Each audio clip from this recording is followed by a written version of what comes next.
Ggwanga likyatambulira ku buyambi bwa bamusigga nsimbi, ekitongole ekikwasiza bamusigga nsimbi mu ggwanga ekya Uganda Investment Authority UIA kyongedde omutindo ku tekinologiya wa Electronic One Step Center Solutions ng'ono wakuyamba okwanguyiza bamusigga nsimbi okwewandiisa n'ekitongole kino nga tebatataganyiziddwa.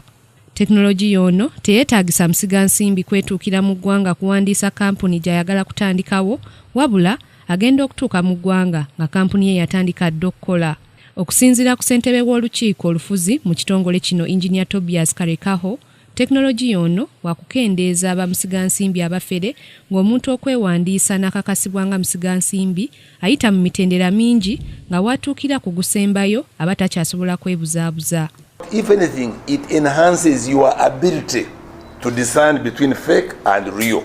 Ate yakulira ebya tekinologiya mu kitongole ekikola ku bamusigga nsimbi Fred Kakooza ategeezezza nti ekitongole kino kyakuteekawo ebifo ebyanguyiza abantu okwewandiisa nga tebeetaaga kutindigga ngendo mpanvu. Kakooza agambye nti wadde nga kikyali kizibu okukuumira eriiso ejjogi ku bamusigga nsimbi abafere bakolaganira wamu n'ebitongole ebirala ng'ekivunanyizibwa ku bantu abayingira n'okufuluma eggwanga kiyite ekya Directorate of Citizen and Immigration Control nga bakozesa tekinologiya ono. The verification is verifying the information you give with Registration Service Bureau.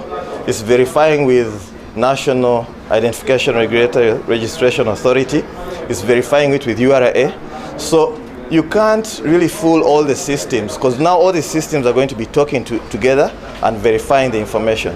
And on top of that, there's monitoring as well. So the actual visits to these sites and a person monitoring can even update the system with what they actually find on the ground, especially if it varies with what the applicant submitted.